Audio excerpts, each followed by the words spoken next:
The concept of free energy. देखो, free energy को हम लोग जी से रिप्रेजेंट करते हैं, और जरूरी बात है, और किसी स्टेट फंक्शन की तरह इसकी भी एब्सोल्यूट वैल्यू नहीं निकलती। लेकिन फ्री एनर्जी चेंज, यानी कि अगर ये बदले तो चेंज की वैल्यू निकल जाती है। फिर भी अगर मुझे फ्री एनर्जी को समझना है तो मुझे सबसे पहले इस चीज को समझना पड़ेगा, that work which is obtained from a system can be of two types.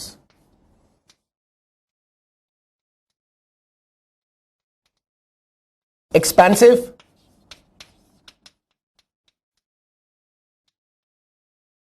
और नॉन एक्सपेंसिव। देखो, हमारी जो वर्क की डेफिनेशन हम लोगों ने अब तक देखी है, उस वर्क की डेफिनेशन के अंदर external pressure multiplied by change in volume. Change in volume का मतलब work is always accompanied by volume change. Volume change का मतलब यह है कि गैस या तो एक्सपैंड करेगी या फिर कॉन्ट्रैक्ट करेगी, या एक्सपैंड होगी या कंप्रेस होगी। जबकि अगर सिस्टम से काम निकाला जाए, अगर सिस्टम से काम लिया जाए, तो यह काम सिर्फ एक ही टाइप का नहीं होता। ऐसा कोई जरूरी नहीं है कि कोई सिस्टम काम करे और उस काम करने के साथ साथ कोई ना कोई एक्सपेंशन जरूर हो। हम लोगों ने केमिस्ट्री के अंदर भी इंटरनेशनल कन्वेंशन के अनुसार वर्क को दो पार्ट्स में विभाजित किया, दो पार्ट्स के अंदर उसको एनालाइज किया। मुझे एक बात बताओ, अगर मेट्रो की ट्रेन एक स्टेशन से दूसरे स्टेशन तक जाती है तो इसमें कौन सा वॉल्यूम चेंज होता है? इसमें तो कोई वॉल्यूम चेंज नहीं होता। तो क्या हम ये थोड़ी ना बोलेंगे कि काम नहीं हो रहा या वर्क नहीं हो रहा? वर्क तो हो रहा है। अगर वॉकमैन लगाते हो, गाने सुनते हो, काम तो हो रहा है, मोटर तो घूम रही है, कैसेट तो घूम रही है, लेकिन इसके साथ एक्सपेंशन कहां है? एक्सपेंशन तो नहीं है। एज ए रिजल्ट वर्क हमारी कैटेगरी के अंदर, केमिस्ट्री की कैटेगरी के अंदर दो टाइप से डिफाइन होता है। या तो वर्क एक्सपेंसिव वर्क होगा, उसके साथ साथ किसी ना किसी तरीके का एक्सपेंशन या वॉल्यूम चेंज अकंपनीड होगा, या फिर वर्क नॉन एक्सपेंसिव होगा। नॉन एक्सपेंसिव वर्क का मतलब ऐसा वर्क जो काम तो है लेकिन जिसके साथ में कोई वॉल्यूम चेंज एसोसिएटेड नहीं है। अब वैसे अगर सोचा जाए तो हम लोग फिजिक्स की डेफिनेशन के हिसाब से बोलते हैं work is force multiplied by displacement. तो डिस्प्लेसमेंट होनी जरूरी है। If somebody standing with 10 books in his hand like this, अगर कोई बंदा खड़ा हुआ उसके हाथ में से 10 किताबें हैं, तो जरूरी बात है फिजिक्स में तो यही कहेंगे कि वर्क डन इज जीरो, क्योंकि डिस्प्लेसमेंट नहीं है। लेकिन केमिस्ट्री ये बोलता है कि वर्क डन होता है। वर्क डन होता है इन द सेंस, अगर वो बुक्स लेकर के ऐसे खड़ा है तो मस्कुलर एनर्जी, केमिकल एनर्जी, जो आपकी बॉडी की एनर्जी है, that is being utilised to support the book.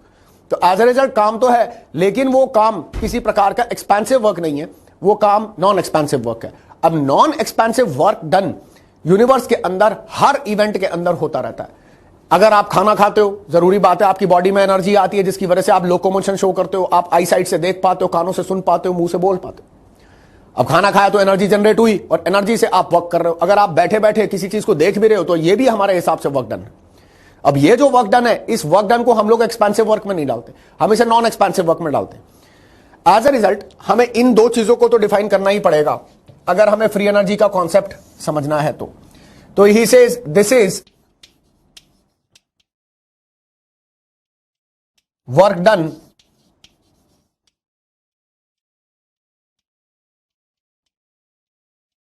accompanied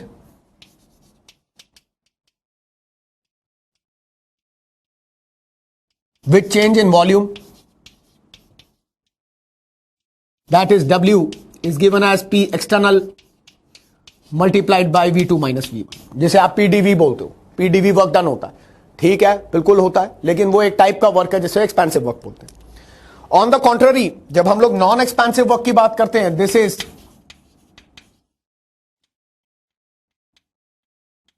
work done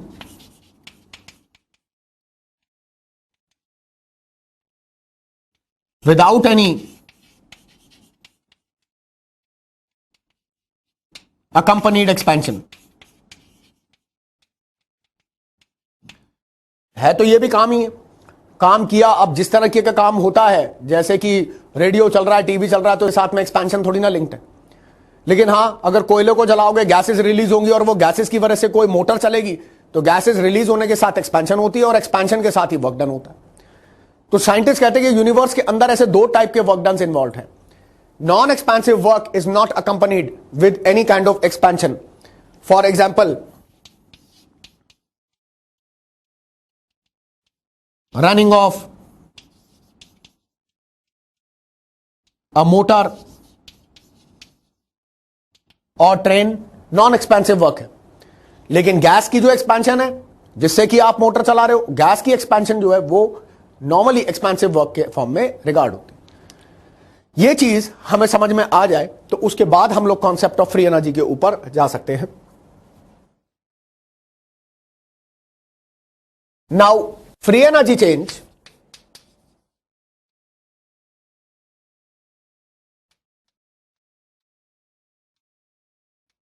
that is delta G is defined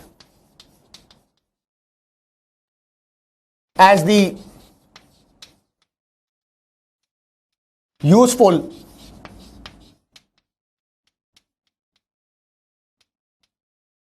non-expansive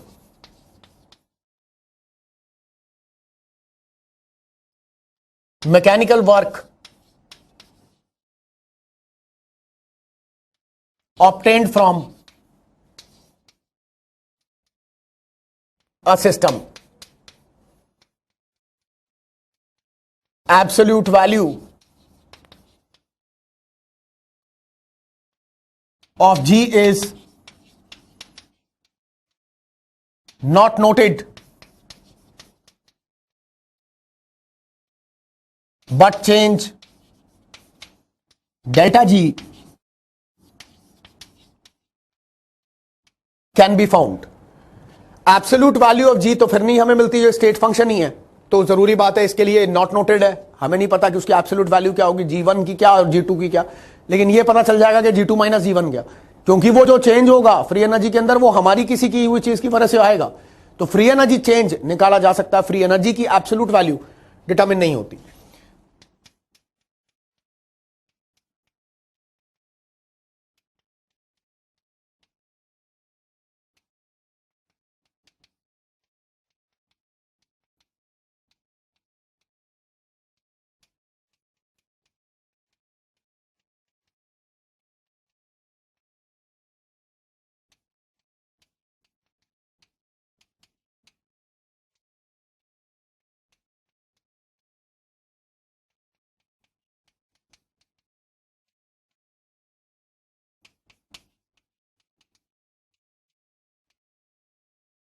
इसको पढ़ के देख लो, this is defined of significance. हम लोग जब फ्री एनर्जी चेंज की बात करते हैं तो वो free energy change is defined of significance only for the process which is running in a system. System के अंदर जो प्रोसेस चल रहा है, फ्री एनर्जी चेंज सिग्निफिकेंटली उसी के लिए डिफाइन होता है and not for overall universe. Spontaneity की कंडीशन ऐसी थी कि ओवरऑल यूनिवर्स की एंट्रोपी चेंज पॉजिटिव होनी चाहिए सेकंड लॉ ऑफ थर्मोडायनेमिक्स के हिसाब से। सच बताऊं, हमें ओवरऑल यूनिवर्स के एंट्रोपी चेंज से बहुत ज्यादा लेना देना नहीं होता जब हम लोग इंडस्ट्री में या प्लांट में काम कर रहे होते। जब हमें मोटर या मशीन चलानी है, जब हमें कंप्रेसर या मेल्टर चलाना है, ऐसी सिचुएशन में overall entropy change of the universe हमारे लिए बहुत ज्यादा फिजिकल सिग्निफिकेंस का नहीं रहता। हमारे लिए ज्यादा सिग्निफिकेंट उस सिस्टम की स्पॉन्टेनिटी है जिस सिस्टम को हम रन कर रहे हैं। कंप्रेसर चलना चाहिए, मेल्टर चलना चाहिए, प्रोसेस को होना चाहिए, रिएक्शन होना चाहिए, केमिकल रिएक्शन अब कंपोनेंट्स डाल दोगे, रिएक्टेंट्स डाल दोगे तो उनसे प्रोडक्ट बनना चाहिए। हमारी जो नजर होती है, हमारा जो फोकस होता है वो इंडस्ट्रियल फैक्ट्स में भी हमेशा सिस्टम की स्पॉन्टेनिटी के ऊपर होता है कि मेरा सिस्टम स्पॉन्टेनियस है कि नहीं। अब सवाल यह है कि सिस्टम की स्पॉन्टेनिटी कैसे बताए। सिस्टम का डेल्टा एस तो पॉजिटिव भी हो सकता है, नेगेटिव भी हो सकता है। उससे हमें कैसे पता चलेगा कि हमारा सिस्टम स्पॉन्टेनियस है कि नहीं, जो उसके अंदर प्रोसेस चल रहा है वो स्पॉन्टेनियस है कि नहीं। Overall entropy change of the universe निकालूं तो वो तो ठीक है, लेकिन मुझे सिस्टम की स्पॉन्टेनिटी के बारे में कैसे आइडिया लगेगा। यूनिवर्स का ओवरऑल एंट्रोपी चेंज पॉजिटिव है। डेल्टा जी एक ऐसा स्टेट फंक्शन है, एक ऐसा स्टेट पैरामीटर है which gives you the maximum amount of useful non expensive mechanical work produced by a system. इसका मतलब डेल्टा जी की वैल्यू की सिग्निफिकेंस सिस्टमिक है, सिस्टम के लिए है, सराउंडिंग्स के लिए नहीं है। हम ओवरऑल यूनिवर्स के लिए नहीं निकालते डेल्टा जी को, निकालने को निकाल सकते हो, लेकिन ओवरऑल डेल्टा जी यूनिवर्स के लिए निकालने का हमें कोई फायदा नहीं। हमें फायदा तब होगा जब हम लोग सिस्टम की स्पॉन्टेनिटी को गवर्न करेंगे, सिस्टम की स्पॉन्टेनिटी को डिसाइड करेंगे। जो रिएक्टेंट मैंने वेसल के अंदर डाले उनका रिएक्शन हुआ कि नहीं हुआ, उनसे प्रोडक्ट बना कि नहीं बना। अब मेरे को इस चीज के ऊपर इंटरेस्ट है कि मेरा प्रोसेस स्पॉन्टेनियसली होकर हो रहा है कि नहीं हो रहा है। तो यहां पर जब हम लोग सिस्टम की स्पॉन्टेनिटी की बात करते हैं, सिस्टम की स्पॉन्टेनिटी को लेकर के हम लोग चिंतित हैं, तो ऐसी सिचुएशन में हम लोग डेल्टा जी के फैक्टर को डिफाइन कर रहे हैं। तो वो कहते हैं this is defined of significance only for the process running in the system and not for the overall universe. वो बात अलग थी कि आप ओवरऑल यूनिवर्स के लिए निकालना चाहते तो निकाल लेते, हमारे लिए वो किसी सिग्निफिकेंस का नहीं होता। Absolute value of G is not noted, only change in delta G can be found, and free energy change delta G is defined as the useful non-expansive mechanical work which is obtained from a system से जो हमें useful mechanical work obtain हो रहा है। Now as per thermodynamical considerations, a system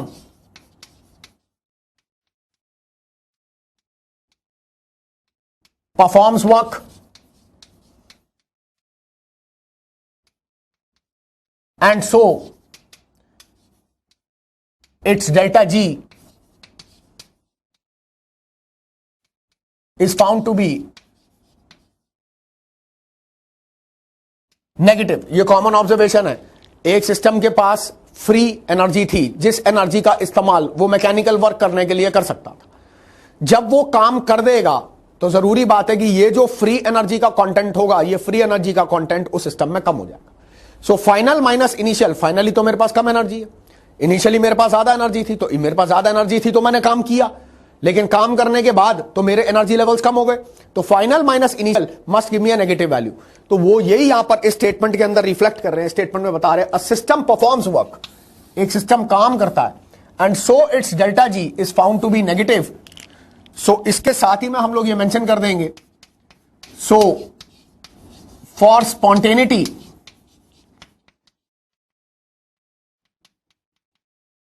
of a process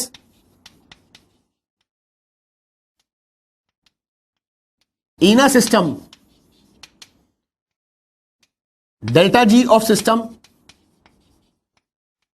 must be less than 0,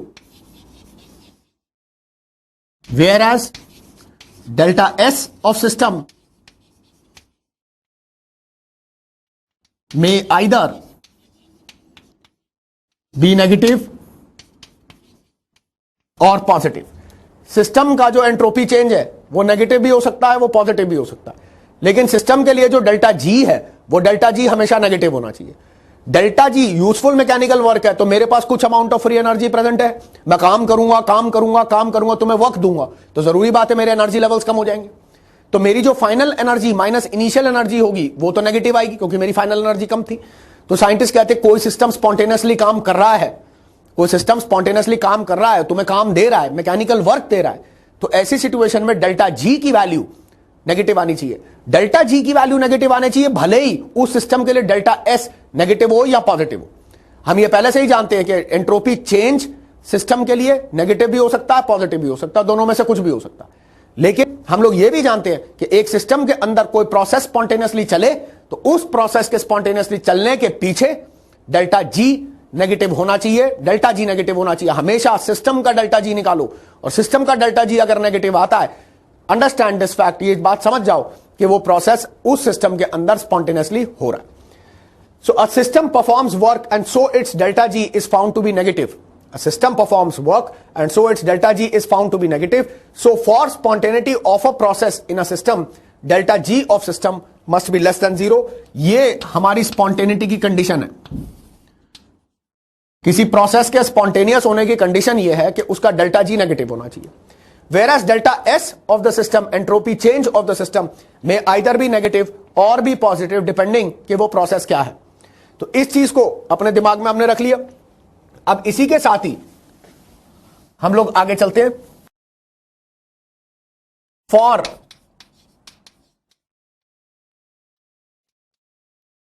non spontaneous processes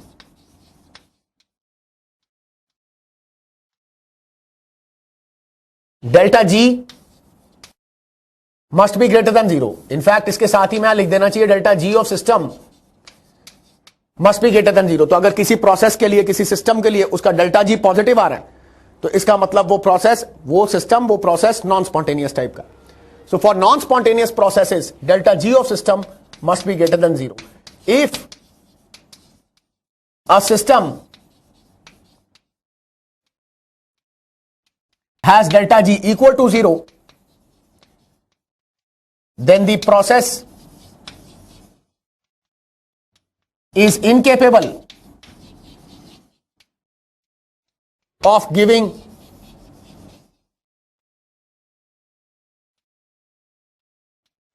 any work and lies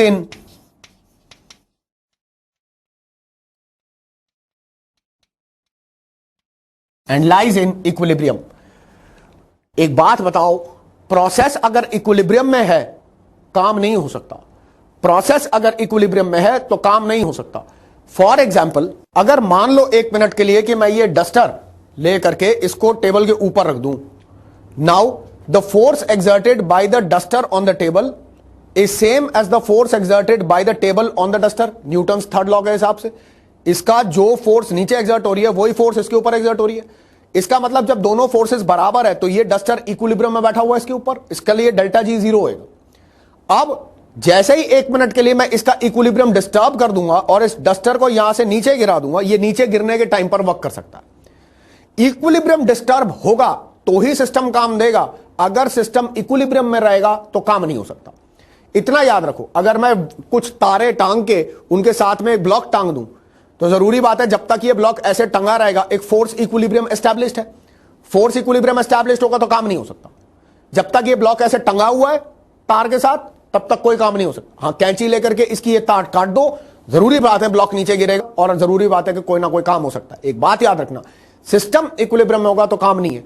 एक बात बताओ, अगर मान लो कि इंजन का टेम्परेचर और सराउंडिंग्स का टेम्परेचर सेम हो, इंजन का टेम्परेचर और सराउंडिंग्स का टेम्परेचर सेम हो, काम कैसे होगा? काम तो तभी होगा जब आप इंजन के टेम्परेचर को हायर करोगे, उसके अंदर कोयला डालोगे, कोयले को जलाओगे, कोयला हीट जनरेट करेगा. थर्मल इक्विलिब्रियम का मतलब अंदर और बाहर का टेम्परेचर सेम है. सीधी सी कहानी ये है, अगर इंजन का टेम्परेचर बाहर के टेम्परेचर के साथ सेम हुआ तो वो चलेगा ही नहीं, वो काम ही नहीं दे सकता.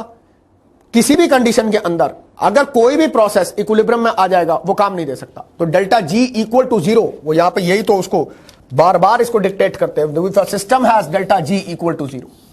अगर सिस्टम का डेल्टा जी इक्वल टू 0 है then the process is incapable of giving any work, कोई यूजफुल वर्क ऑब्टेन नहीं होगा, and therefore lies in the state of equilibrium. तब ये प्रोसेस इक्विलिब्रियम में लाई करेगा.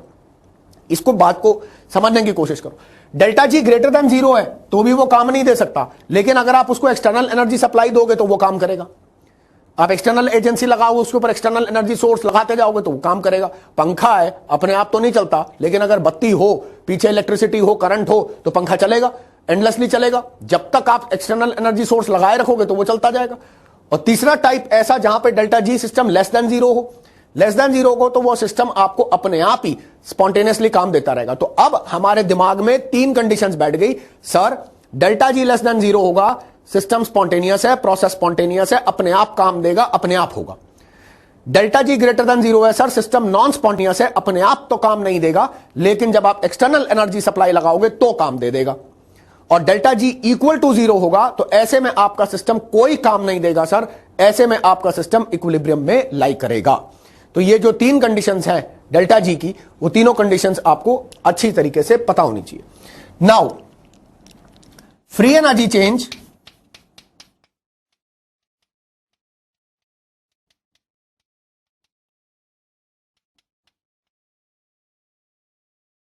is evaluated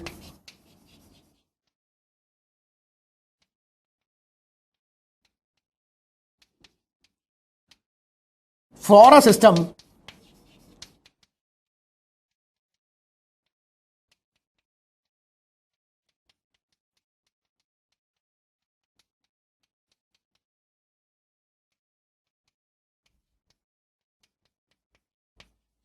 by using the Gibbs-Helmholtz equation.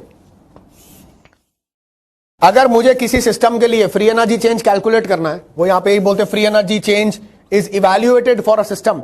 अगर मुझे किसी सिस्टम, मेरा प्रोसेस हो रहा है, कोई किसी इंजन में हो रहा है, मशीन में हो रहा है, मुझे उस प्रोसेस के लिए फ्री एनर्जी चेंज निकालना है, डेल्टा जी निकालना है, तो it is evaluated for a system by using the Gibbs-Helmholtz equation. हम हेल्महोल्ट्ज इक्वेशन का इस्तेमाल करके एक सिस्टम के लिए डेल्टा जी निकाल सकते हैं. और वो इक्वेशन क्या है, इधर देखो. Delta G of system is delta H of system minus T delta S of system. Free energy change evaluations इस तरीके से होती हैं. Delta G of system is delta H of system, that is heat of the system, enthalpy change for the system, minus T into delta S of the system. Now, to keep a process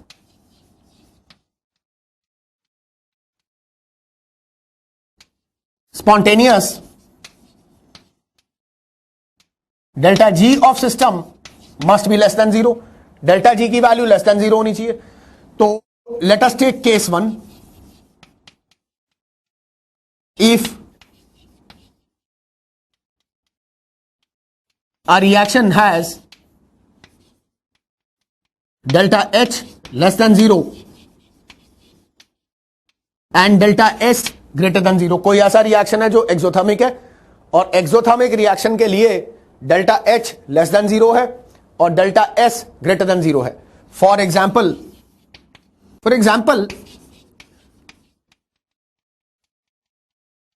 NaOH liquid हो, HCl liquid हो, इनके reaction से NaCl liquid बन रहा है और heat की वजह से वाटर जो है वो वेपराइज कर रहा है. अब अगर ये वाटर वेपराइज कर रहा है तो ये वाटर गैस फॉर्म में रिलीज होता है, वेपर फॉर्म में रिलीज होता है. अब मुझे एक बात बताओ, एंट्रोपी चेंज क्या होगा इस प्रोसेस के लिए? ये फाइनल प्रोडक्ट साइड में तुम्हारे पास गैसेज है और रिएक्टेंट साइड में तुम्हारे पास लिक्विड्स हैं, तो entropy change will B positive. NaOH और HCl स्ट्रॉन्ग बेस और स्ट्रॉन्ग एसिड का रिएक्शन है, हाईली एक्सोथर्मिक रिएक्शंस में आएगा. इसका मतलब इस तरीके का रिएक्शन अगर मैं यहां पर इस इक्वेशन में डाल के देखूं, delta G is delta H minus T delta S, ये डेल्टा S पॉजिटिव है, डेल्टा H नेगेटिव है. तो टेम्परेचर की क्या कंडीशन रखूंगे? मेरा डेल्टा G नेगेटिव है. अब साइंटिस्ट से कहते हैं जो मर्जी कंडीशन रख लो, टेम्परेचर चाहे आप लो रखो, चाहे टेम्परेचर चाहे आप हाई रखो, कोई भी कंडीशन रखो, ऐसी सिचुएशन में आपका डेल्टा G नेगेटिव ही आएगा. डेल्टा S की वैल्यू पॉजिटिव है, तो अगर ये पॉजिटिव है तो T delta S factor negative हो गया, और अगर डेल्टा H नेगेटिव है तो ये भी नेगेटिव हो गया. नेगेटिव और नेगेटिव हमेशा नेगेटिव वैल्यू ही देंगे ना, इनमें पॉजिटिव वैल्यू तो आएगी नहीं. अब नॉर्मली हमारे स्टूडेंट्स की जो इंटरप्रिटेशन होती है, वो इंटरप्रिटेशन इस टेम्परेचर को लेकर के थोड़ी सी वियर्ड होती है. अब कई बार स्टूडेंट्स ये कहते हैं सर कोई भी टेम्परेचर हो ये स्पॉन्टेनियस है. मैं बोलता हूं हाँ, कोई भी टेम्परेचर हो स्पॉन्टेनियस. तो मान लो सर हम इसी रिएक्शन को -100 डिग्री सेल्सियस पे करें, तो देखो ऐसा है, बात इस वैल्यू को, टेम्परेचर की वैल्यू को गिब्स-हेल्महोल्ट्ज इक्वेशन में डालने की नहीं है. ये डेल्टा G की वैल्यू तभी एप्लीकेबल होती है जब रिएक्शन को मिनिमम एक्टिवेशन एनर्जी तुम प्रोवाइड करो. एक्टिवेशन एनर्जी प्रोवाइड करोगे उसके बाद ही उसकी स्पॉन्टेनिटी की बात करोगे ना. अगर एक्टिवेशन एनर्जी के नीचे, वही बात है, -100 डिग्री सेल्सियस पर NaOH भी पत्थर बन जाएगा, HCl भी पत्थर बन जाएगा, हाइड्रोक्लोरिक एसिड भी पत्थर है और NaOH भी पत्थर है. जरूरी बात है इनके बीच में कोई रिएक्शन नहीं होगा. साइंटिस्ट कहते हैं डेल्टा G की वैल्यू, डेल्टा G स्पॉन्टेनिटी की कंडीशन है, स्पॉन्टेनिटी की वैल्यू है, फ्री एनर्जी की वैल्यू है, सिर्फ उसी परिस्थिति में, उसी कंडीशन में जिस कंडीशन में आपने एक रिएक्शन को कम से कम उसकी एक्टिवेशन एनर्जी तो सप्लाई की हो. एक्टिवेशन एनर्जी ही नहीं दोगे तो रिएक्शन कहां से होगा? साइंटिस्ट कहते हैं हां, एक्टिवेशन एनर्जी प्रोवाइड करने के बाद रिएक्शन हो पाता है कि नहीं हो पाता. अगर एक्टिवेशन एनर्जी आपने दे दी है, उसके बाद किसी भी टेम्परेचर पर आपका रिएक्शन स्पॉन्टेनियस होगा, किसी भी टेम्परेचर पर आपका रिएक्शन होगा, यह पक्का. तो जब हम ये ऐसे केस 1 उठाते हैं तो उसमें if a reaction is delta H less than 0, यानी एक्सोथर्मिक रिएक्शन है, accompanied with a positive entropy change, तो इसको एंथैल्पी फैक्टर बोलते हैं और इसे एंट्रोपी फैक्टर बोलते हैं. अगर एंथैल्पी फैक्टर और एंट्रोपी फैक्टर दोनों फेवरेबल हो, आपका रिएक्शन हर टेम्परेचर पर स्पॉन्टेनियस रिगार्ड होगा. उसके अलावा इन्हीं के केसेस में ही और मल्टीपल केसेस भी देख लेते हैं. Supposing I take case 2, let delta H be greater than 0 and delta S for a process be also greater than 0. अगर मान लो रिएक्शन एंडोथर्मिक है,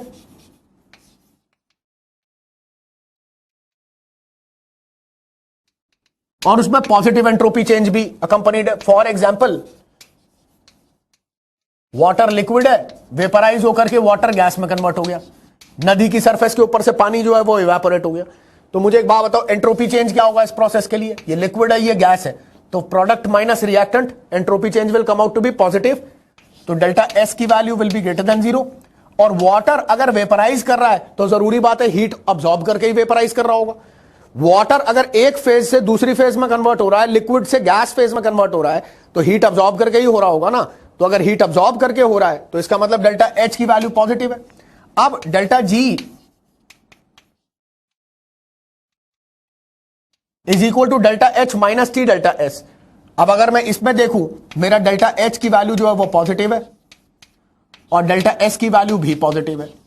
इसका मतलब टी डेल्टा एस फैक्टर, ये पूरा फैक्टर नेगेटिव हो गया, ये पॉजिटिव है तो ये पूरा फैक्टर नेगेटिव हो गया और ये पॉजिटिव है। मुझे डेल्टा जी को, इस वैल्यू को नेगेटिव रखना है अगर मेरा प्रोसेस स्पॉन्टेनियस होगा तो इसको नेगेटिव रखने के लिए क्या बोलूंगा, T delta S must be greater than delta H. So to keep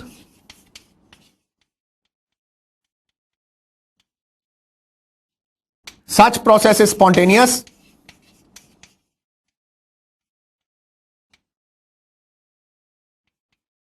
increase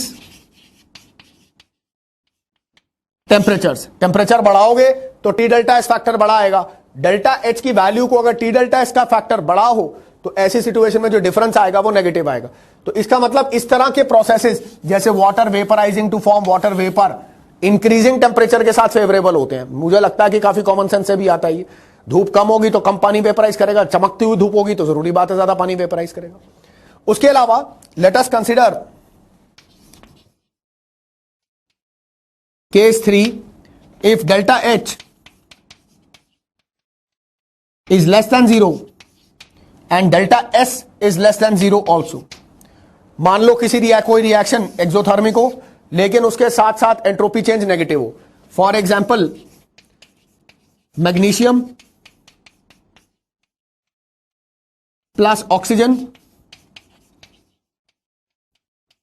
gives you magnesium oxide solid. अब तुम्हारे रिएक्टेंट साइड पे गैस है और प्रोडक्ट साइड पे सिर्फ सॉलिड, तो product minus reactant entropy change तो नेगेटिव आएगा। वहां पे डिसऑर्डर कम है, शुरू में डिसऑर्डर ज्यादा है, तो जरूरी बात है जब डिफरेंस निकालोगे तो एंट्रोपी चेंज नेगेटिव आएगा। तो अब इस पर्टिकुलर रिएक्शन के लिए delta G is equal to delta H minus T delta S factor लगाओ। ये जो डेल्टा एस है ये नेगेटिव है और डेल्टा एच जो है वो भी नेगेटिव है। ये हाईली एक्सोथर्मिक रिएक्शंस में आता है। मैग्नीशियम की बर्निंग जो है हाईली एक्सोथर्मिक प्रोसेसेस में आता है और होता स्पॉन्टेनियस है। तो अगर ये नेगेटिव है तो नेगेटिव और नेगेटिव मिलके ये हो जाएगा पॉजिटिव और ये खुद नेगेटिव है। इसका मतलब आई कैन से कंडीशन ऐसे बैठ जाएगी that delta H must in value be greater as compare to T delta S. So keep temperature low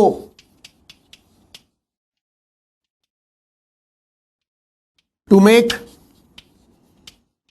delta G less than 0। अब इसमें ये मत बोलना ना क्या, अगर मैंने बोल दिया कीप टेम्परेचर लो तो बोलोगे नहीं सर फ्रीज ही कर देंगे उसको पूरा, -150 डिग्री सेल्सियस पे करेंगे तो भी रिएक्शन हो जाएगा क्या? नहीं, रिएक्शन को उसकी बेयर मिनिमम एक्टिवेशन एनर्जी दोगे उसके बाद ही होगा ना। ऐसे थोड़ी ना कि टेम्परेचर लो बोला है तो कितना भी टेम्परेचर लो करते चले जाओ, रिएक्शन थोड़ी ना हो जाएगा। कम से कम उसकी एक्टिवेशन एनर्जी प्रोवाइड करोगे तो रिएक्शन होगा, वरना नहीं होगा। बहुत सिंपल सी कहानी है। फिर तो डेल्टा जी फीचर ही नहीं करता अगर रिएक्शन के पास एक्टिवेशन एनर्जी नहीं है तो। एंड फाइनली एक लास्ट केस देख लेते हैं। मान लो डेल्टा एच ग्रेटर देन 0 हो और डेल्टा एस लेस देन 0 हो, रिएक्शन एंडोथर्मिक हो और एंट्रोपी चेंज नेगेटिव हो। So no case is known such a reaction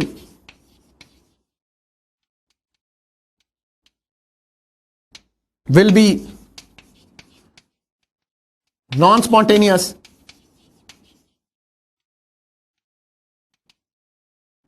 at all temperatures। जरूरी बात है ना तो डेल्टा एच फैक्टर फेवरेबल होगा और ना डेल्टा एस फैक्टर फेवरेबल होगा। डेल्टा एस की वैल्यू नेगेटिव है तो ये टर्म हो गई पॉजिटिव और इसकी वैल्यू भी पॉजिटिव है, ये भी पूरा पॉजिटिव हो गया, ये भी पूरा पॉजिटिव हो गया। जरूरी बात है आपका रिएक्शन किसी भी टेम्परेचर पर नहीं होगा, किसी टेम्परेचर पर वो रिएक्शन सॉल्व आउट नहीं होगा। ये जो कहानी मैंने यहां पर अभी पूरी समझाई है, ये सारी कहानी डेल्टा जी की फ्री एनर्जी की कहानी है। ये समझ लो हमको ज्यादा इंटरेस्ट, मेन इंटरेस्ट सिस्टम की स्पॉन्टेनिटी में ही होता है। तो इक्विलिब्रियम की कंडीशन क्या होगी कि सपोजिंग मैंने इन फैक्टर्स को या इन केसेस को डिस्कस करने के बाद इक्विलिब्रियम की कंडीशन डिस्कस कर ली, तो एक ये बता दूं, condition for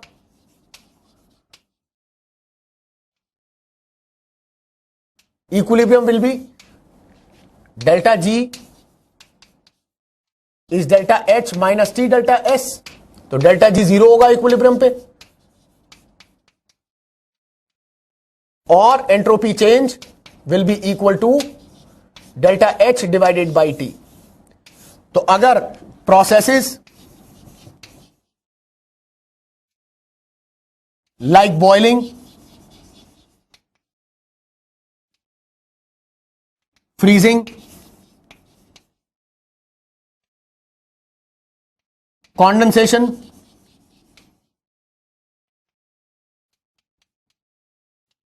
all happen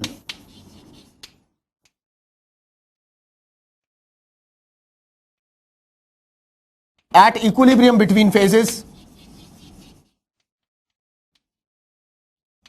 So मान लो मैं वेपराइजेशन ले लेता हूं या बॉइलिंग लेता हूं, delta S vaporization will be equal to delta H vaporization divided by T, या delta S fusion, fusion melting को बोलते हैं, will be delta H fusion divided by T, presuming कि हमारे सारे इन प्रोसेसेस के लिए हमारा सिस्टम इक्विलिब्रियम में लाई करता है। ये कुछ एक्सप्रेशन है जिनसे एंट्रोपी चेंज डायरेक्टली निकल जाता है। आपको प्रोसेस देंगे तो प्रोसेस के लिए आप उसका एंट्रोपी चेंज निकाल सकते हो, प्रिज्यूमिंग कि वो प्रोसेस जो है वो फेजेस के बीच में है और फेजेस के बीच में वो प्रोसेस इक्विलिब्रियम पे लाई कर रहा है। ये जो हमने अभी तक डिस्कशन करी है, ये सारी डिस्कशन थर्मोडायनेमिकल प्रोसेसेस की, थर्मोडायनेमिक्स की है, थर्मोकेमिस्ट्री की नहीं। हमारे आने वाले लेक्चर्स के अंदर हम लोग थर्मोकेमिस्ट्री के ऊपर डिस्कशन करेंगे, जहां पर इन्हीं थर्मोडायनेमिकल एस्पेक्ट्स को या इन्हीं फ्री एनर्जी फंक्शंस को, इन्हीं डेल्टा एस के फंक्शंस को हम केमिकल रिएक्शंस के साथ इस्तेमाल करेंगे। कई बार बॉन्ड एनर्जी डेटा का इस्तेमाल करेंगे और कई बार Hess's law of constant heat summation का इस्तेमाल भी करेंगे।